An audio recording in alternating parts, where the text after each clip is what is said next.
Assalamualaikum warahmatullahi wabarakatuh. Kepada yang terhormat Bapak Ibu dosen dan guru penguji ujian kinerja PPG dalam jabatan Angkatan 3 tahun 2023. Perkenalkan, nama saya Bobby Andrian sebagai guru sejarah di SMA Negeri 1 Raja Basa sekaligus sebagai mahasiswa PPG dalam jabatan Angkatan 3 tahun 2023 dari LPTK Universitas Lampung. Pada hari ini, Rabu 6 Maret 2024, saya akan melakukan uji kinerja yang akan mengambil kelas 10 dengan materi Masuknya Hindu-Buddha ke Indonesia. Sekian, terima kasih. Wassalamualaikum warahmatullahi wabarakatuh. Assalamualaikum warahmatullahi wabarakatuh.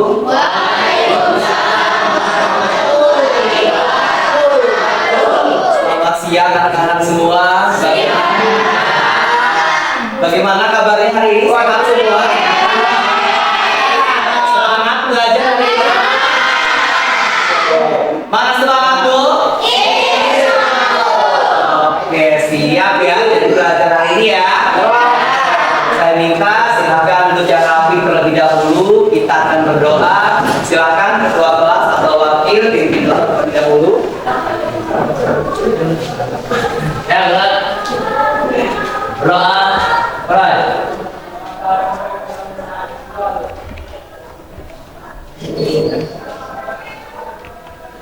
Doa bersama.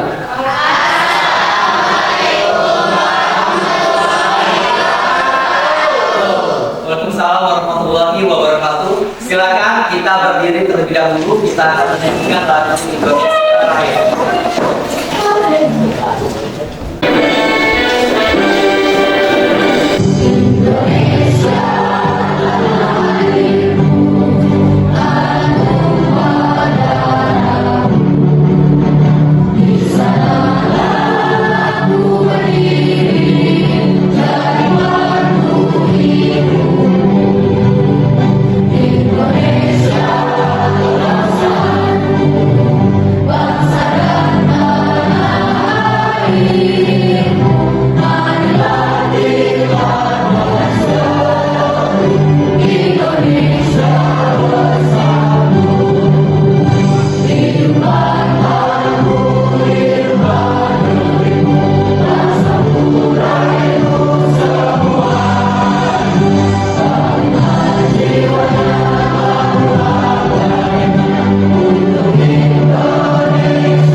Hari ini yang tidak hadir siapa? Nil. Ya. Masuk semua? Ya. Oke. Semoga kehadiran ini ya untuk selanjutnya tetap rajin dan tidak ada problem lagi dalam kehadiran. Oke, ya siap laksanakan ya sebelum mereka 4 ya. Kalau siap silahkan sekarang dikeluarkan bukunya. Dibuka buku cetaknya yang sudah dipelajari. Sebelumnya saya akan bertanya terlebih dahulu, pernahkah kalian ke Candi Borobudur? Pernah di sini? Pernah? Oke, saya tanya, Candi Borobudur itu letaknya di mana?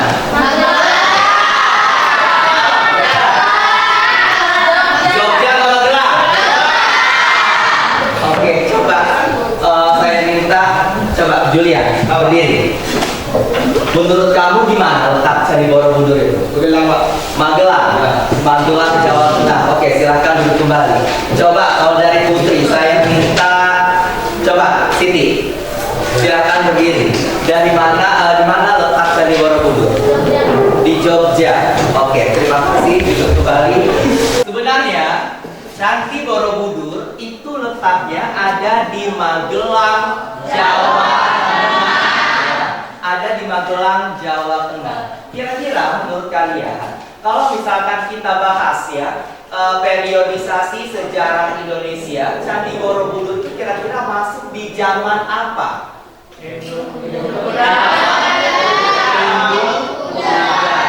Oke ya, dimaksudnya Hindu Buddha. Jadi pada materi hari ini kita akan membahas tentang masuknya Hindu Buddha ke Indonesia. Dengan mempelajari materi masuknya Hindu Buddha ini, banyak sekali motivasi yang kita bisa petik dari pembelajaran ini. Salah satunya adalah kita bisa menjadi pemimpin yang bijaksana seperti apa agar masyarakat ya itu bisa teratur, ya kan? Kemudian bagaimana bisa menciptakan sosial masyarakat yang baik, bagaimana bisa menciptakan suatu ekonomi dalam wilayah tertentu yang lebih baik lagi. Itu adalah motivasi dari pembelajaran tentang masuknya Hindu Buddha. Selanjutnya, tujuan pembelajarannya di sini adalah melalui dengan ditayangkannya video masuknya Hindu Buddha ke Indonesia, peserta didik mampu menganalisis teori masuknya kepercayaan Hindu Buddha di Indonesia dan mengetahui kelemahan dan kelebihan dari teori masuknya agama Hindu Buddha di Indonesia dengan baik. Jadi nanti di sini Bapak akan memberikan video, kalian analisis dari video tersebut bagaimana teori masuknya dan adakah kelebihan dan kelemahan dari teori tersebut. Paham? Ya. Yang kedua, melalui presentasi, peserta didik mampu menyajikan hasil diskusi tentang teori masuknya agama dan kebudayaan Hindu Buddha di Indonesia serta pengaruhnya pada kehidupan masyarakat Indonesia masa kini. Nanti setelah kalian analisis, kalian akan lakukan presentasi. Ya, paham terkait tujuan pembelajaran ini? Ya, oke.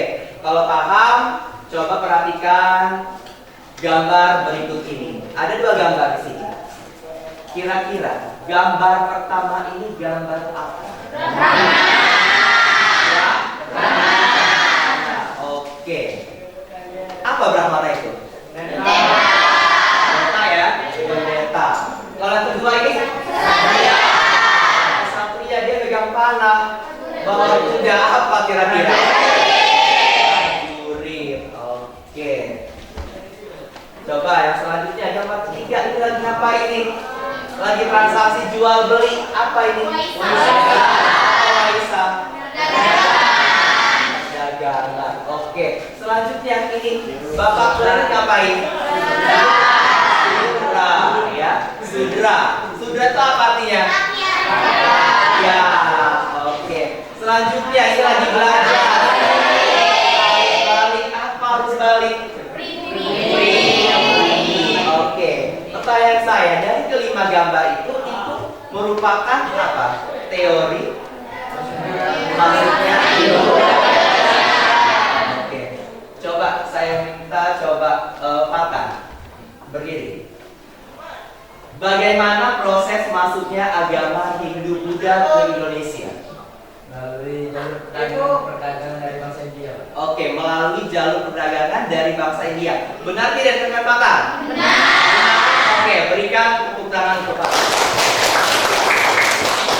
Untuk selebihnya silakan perhatikan video berikut ini.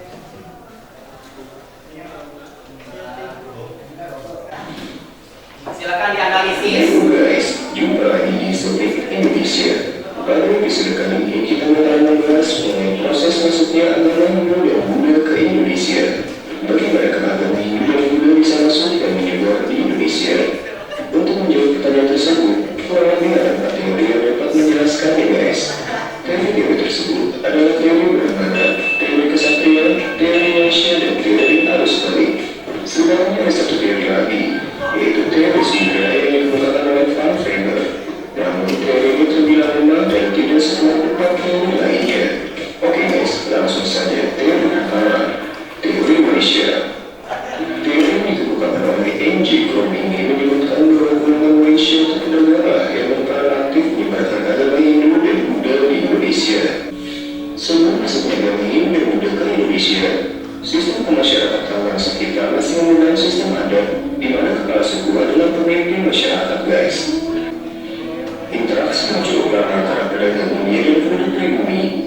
secara tidak langsung turut mempengaruhi sistem kepercayaan masyarakat kita yang masih melanggar kepercayaan animisme dan dinamisme. Para pedagang tersebut memperkenalkan agama Hindu maupun Buddha ke masyarakat pribumi. Para pedagang tersebut juga banyak yang melakukan perkawinan dengan penduduk pribumi, dan melalui perkawinan tersebut mereka memperkenalkan kebudayaan India yang kental dengan agama Hindu. Meskipun teori ini cukup kuat, namun juga ada beberapa sanggahannya guys. Yang pertama adalah guru Norwegia ini tidak dapat menguasai bahasa Sanskerta dan huruf Pallawa, di mana bahasa dan huruf tersebut digunakan pada kitab Weda. Kitab Weda hanya mampu dibaca oleh guru dan Brahmana. Sanggahan kedua mengenai pusat-pusat kebudayaan berupa kerajaan Hindu, khususnya yang ada di Pulau Jawa. Jika disebutkan oleh para pedagang, maka seharusnya pusat kebudayaan Hindu dan Buddha ada di pesisir. Namun, fakta menunjukkan kerajaan Hindu letaknya di pedalaman Pulau Jawa. Teori Brahmana. Teori ini dikemukakan oleh Joseph van Leur. Menurut sejarawan Belanda ini, masuknya agama Hindu dan Buddha disebarkan oleh golongan Brahmana atau pemuka agama. Menurut van Leur, para Brahmana datang dari India ke Indonesia atas undangan pemimpin suku dalam rangka melegitimasi atau meresmikan diri mereka sehingga setara dengan raja-raja di India. Sebelum masuknya agama Hindu dan Buddha ke Indonesia, sistem kemasyarakatan sekitar masih menggunakan sistem adat, di mana kepala suku adalah pemimpin masyarakat guys. Berdasar teori ini yaitu pengamatan terhadap peninggalan kerajaan-kerajaan di Indonesia, khususnya prasasti atau tulis, di mana huruf Pallawa terukir dalam prasasti dan berbahasa Sanskerta. Brahmana adalah satu-satunya golongan yang mampu menguasai bahasa Sanskerta dan huruf Pallawa. Teori ini juga memiliki sanggahan guys. Meskipun hanya Brahmana saja yang bisa membaca kitab Weda, namun terdapat tantangan di mana para Brahmana pantang untuk menyeberangi lautan. Untuk mencapai Indonesia pastinya harus menyeberangi lautan ya guys. Teori Ksatria. Teori ini didukung oleh Frederick David Calambos, Ramesh Chandra Majumdar, dan J.R. Mons. Menurut teori ini, golongan ksatria atau bangsawan lain yang menyebarkan agama Hindu dan Buddha di Indonesia. Teori ini mengacu pada konflik antara kerajaan di India pada masa lampau. Peperangan yang terjadi di antara kerajaan-kerajaan tersebut maupun kalah. Raja dan prajurit yang kalah biasanya terusir dari wilayah kerajaannya, dan kemudian mereka menjauh dari wilayah sengketa. Golongan ksatria tersebut diduga mendirikan koloni baru di Asia Tenggara hingga ke Indonesia. Belum ada ahli yang dapat menemukan bukti-bukti yang menunjukkan adanya ekspansi dari prajurit-prajurit India ke kepulauan Indonesia. Oke. Nah, dari 5 teori tadi, ya kan, dari tayangan video tersebut sudah dilihat. Dalam video tersebut, di situ ada kelemahan dan ada kelebihannya dari masing-masing teori. Ya kan? Ya. Salah satu contohnya itu adalah tentang teori Brahmana, yang dimana teori Brahmana ini katanya pantang menyeberang lautan. Sementara Waisa dan Ksatria itu tidak paham bahasa Sanskerta. Lalu Sudra tidak mempunyai uang. Kenapa mereka bisa sampai ke Indonesia? Nah, itulah yang nanti kalian akan pecahkan di dalam diskusi kelompok. Ya, nanti akan saya bagi di dalam 5 kelompok. Paham? Ya. Ada 3 penilaian pada hari ini. Pertama adalah pengetahuan. Pengetahuan di sini saya akan berikan tes formatif setelah nanti kalian setelah diskusi, setelah presentasi, nanti di situ ada tes formatif yang harus kalian kerjakan. Yang kedua itu adalah keterampilan. Keterampilan kalian di saat presentasi. Yang ketiga adalah sikap. Sikap kalian saat diskusi dengan teman-temannya aktif atau tidak, dan sikap kalian saat presentasi, posisi siap atau tidak mengikuti presentasi. Paham? Ya, oke. Kalau paham, silakan kalian gabung bersama teman-teman kalian. Kemudian nanti saya minta perwakilan kelompok untuk maju ke depan untuk memainkan roda putar, untuk menentukan kelompok 1 siapa, kelompok 2 siapa, dan seterusnya. Silakan, segera.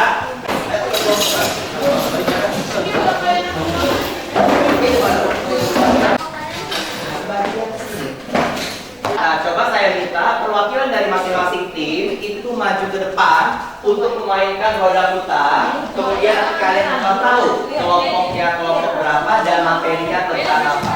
Silakan, saya minta perwakilan dari masing-masing tim. Segera, klik mulai.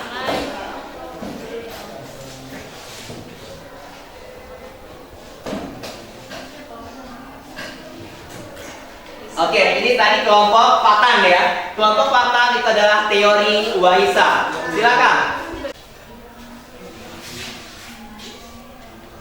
Oke, kelompok Milda, kelompok 5, teori arus balik. Silakan. Antara Septi dengan Sauman ya, terima kasih.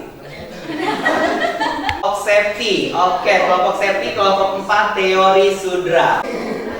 Ya, saya bagi RKPD-nya. Nanti silakan kalian cari kelemahannya dan kelebihannya, dan kemudian kalian jangan lupa baca dulu langkah kerja yang ada pada LKPD berikut ini.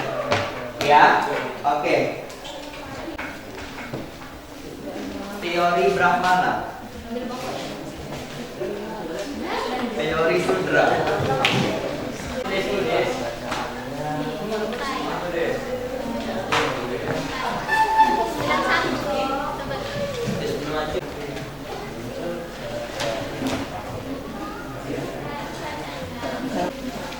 Gimana kelompok Waisa? Oh, tidak Pak. Ingat ya, Waisa itu adalah perbedaan. Jadi bagaimana caranya kok bisa mereka bisa menggunakan bahasa Indonesia di Indonesia? Itu yang harus kalian jawab ya. Kalau misalkan nggak ada di buku cetak, boleh kalian sebut dalam.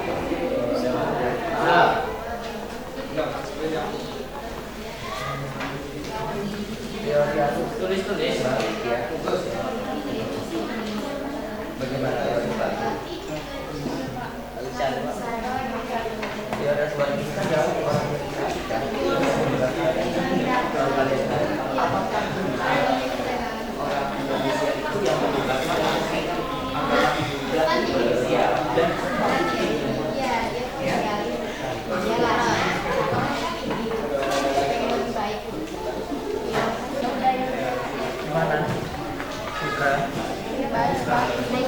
sudah.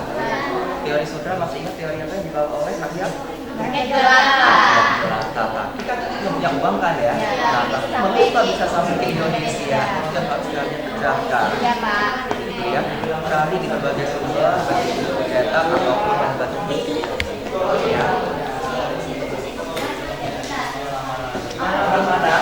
Sudah dicari?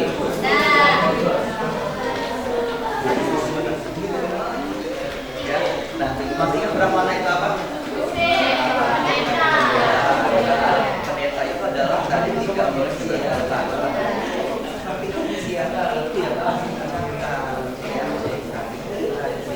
Dan mulai ditulis. Oke, coba tulis. Pembahasan kalian dari sumber. Oke. Gimana? Ini Satria. Berarti kan bisa latihan bahannya. Satria itu apa tadi? Iya, kayak gitu. Bagaimana caranya? Itu kan Oh, berarti pas katanya pas datang ke Indonesia itu kan kalau di India mereka jadi budak ya. Datang ke Indonesia itu mereka lebih tahan gitu. Jadi kayak di ini kayak di apa sih maksudnya diapresiasi. Jadi sumpah. Sini lihat di belakang. Atau dilihat sana. Apa tadi? Apa? Ini loh kan Indonesia datang ke Indonesia itu pengen mengubah nanti ya rakyat Indonesia datang ke Indonesia. Iya rakyat India ini setelah ini datang ke Indonesia ini pengen mengubah nasibnya.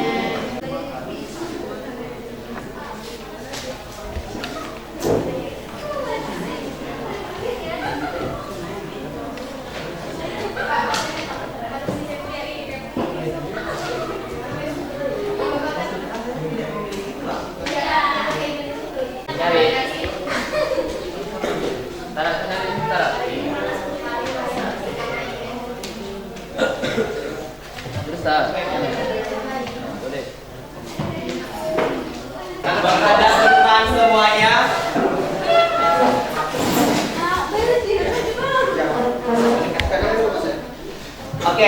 Oke, silakan berdiri semuanya. Kalau dengar kata saya, tolong ikuti ya. Kalau kata saya bilang tepuk 1, berarti nanti kalian tepuk 1. Begitupun seterusnya. Ya, saya akan mengecek konsentrasi kalian. Ya, oke. Tepuk 1, tepuk 2, tepuk 3, tepuk 4. Tepuk 4. Oke, ulang lagi. Tepuk 4. Oke, konsentrasi. Tepuk 4. Tepuk 4. Tepuk 5. 3 kali tepuk 5.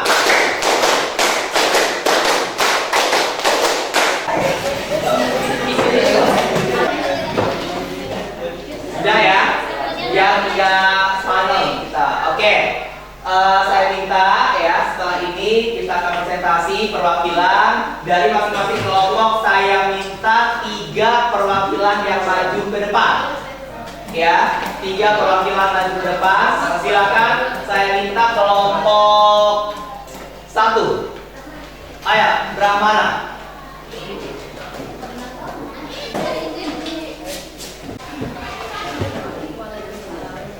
Assalamualaikum warahmatullahi wabarakatuh. Waalaikumsalam warahmatullahi wabarakatuh. Kami dari kelompok Brahmana ingin mempresentasikan hasil diskusi kami. Cara kaum Brahmana sampai di Indonesia adalah menggunakan kapal. Meski ada kepercayaan bahwa jika kaum Brahmana dari laut, dunia akan hilang.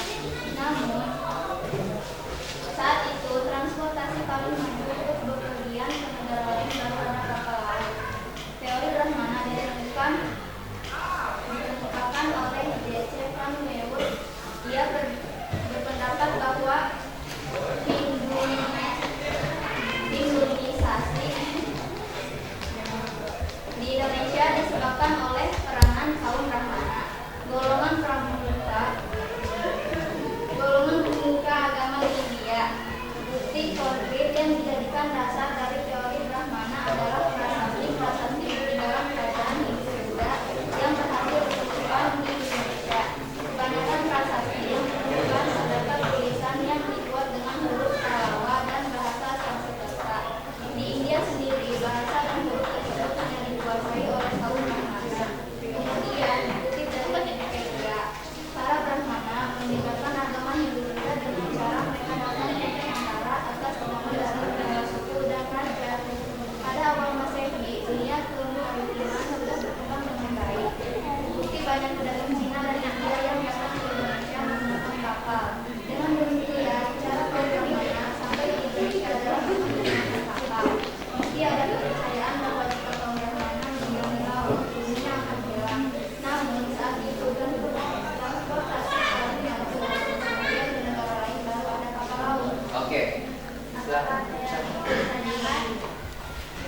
Silakan Salma berdiri terlebih dahulu, sebutkan nama dan dari kelompok berapa. Assalamualaikum warahmatullahi wabarakatuh.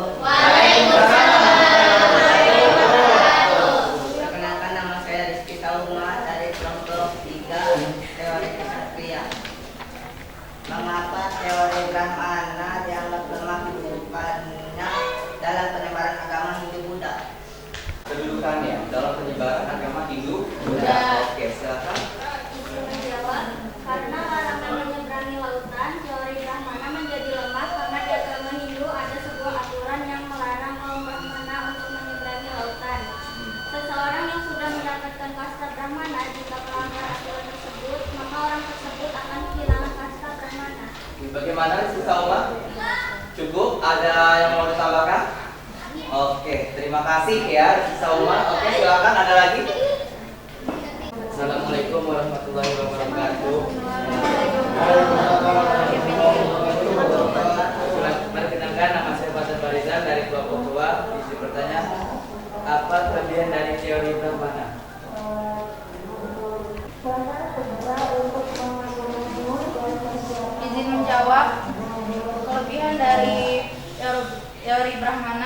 Malaysia banyak prasasti Hindu-Buddha yang menggunakan bahasa Sanskerta dan huruf Pallawa. Bahasa tersebut pada saat itu hanya dikuasai oleh kaum Brahmana.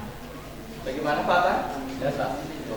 Yang dimana yang berbisa bahasa Sanskerta itu adalah para Brahmana atau pendeta. Itu adalah kelebihan dari teori Brahmana. Bisa dipahami?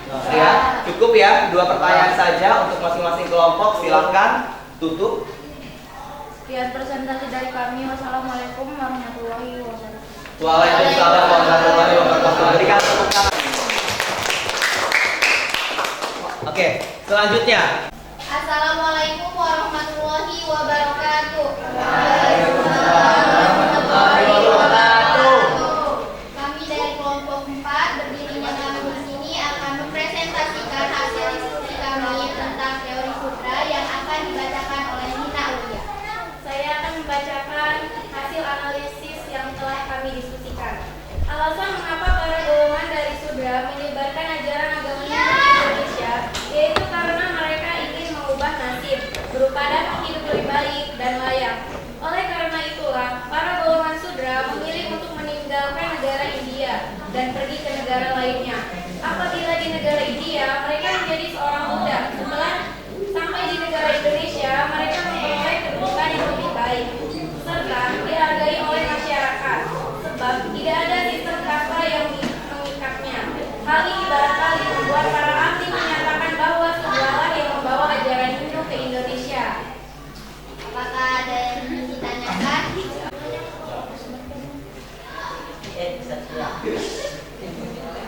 Oke, silakan Rizky. Apa kelemahan dan kelebihannya dari teori sudra menurut tokoh Van Paper?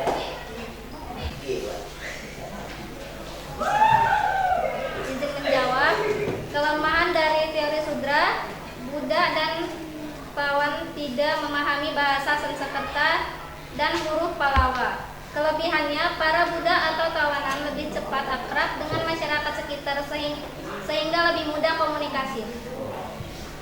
Cukup Rizky? Ada lagi yang ditanyakan? Silakan. Silakan Tika. Mengapa golongan sudra datang ke Indonesia?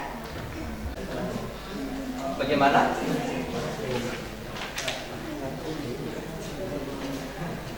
Izin menjawab pertanyaan dari Pika karena ingin mengubah nasibnya jadi lebih baik. Jadi sudra ini kan adalah rakyat ya, rakyat biasa yang katanya di India itu tidak memiliki uang mereka.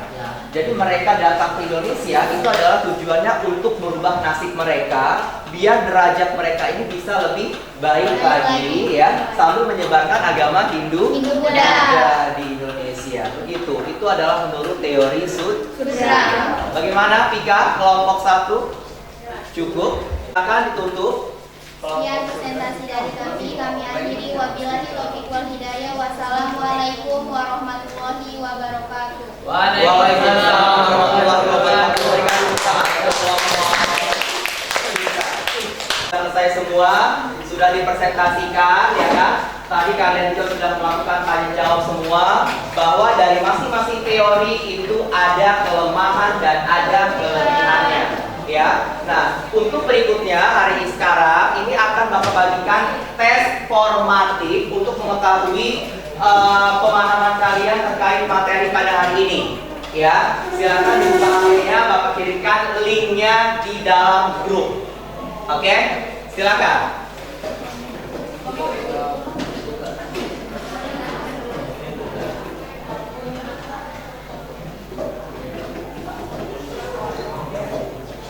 Sudah masuk linknya? Silakan kalian kerjakan. Masukkan nama asli kalian ya. Setelah itu baru kita bisa lanjut mengerjakan.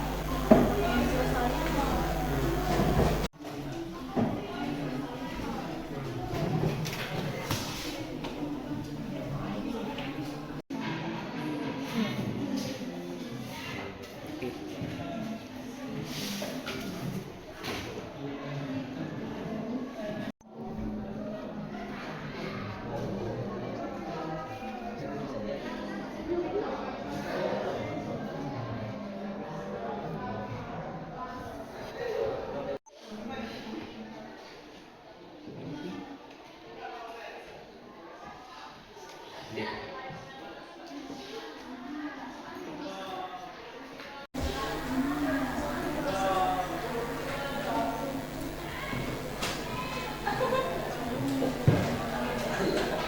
Yang sudah menyelesaikan dengan skor rata-rata 8,5/10 ya. Dan skor teratasnya adalah nilainya betul semua dengan jumlah 16 siswa. Maka ya, terhadap tes formatif ini menunjukkan bahwa kalian sudah memahami terkait materi tentang masuknya Hindu Buddha ke Indonesia. Ya.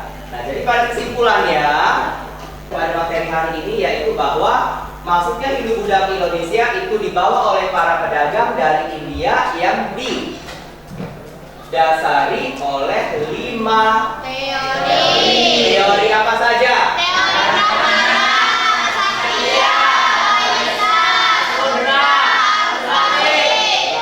Dari teori-teori tersebut sehingga menimbulkan pengaruh yang ada di Indonesia, ya kan? Sehingga Indonesia bisa mengenal agama dan kebudayaan Hindu Buddha di Indonesia.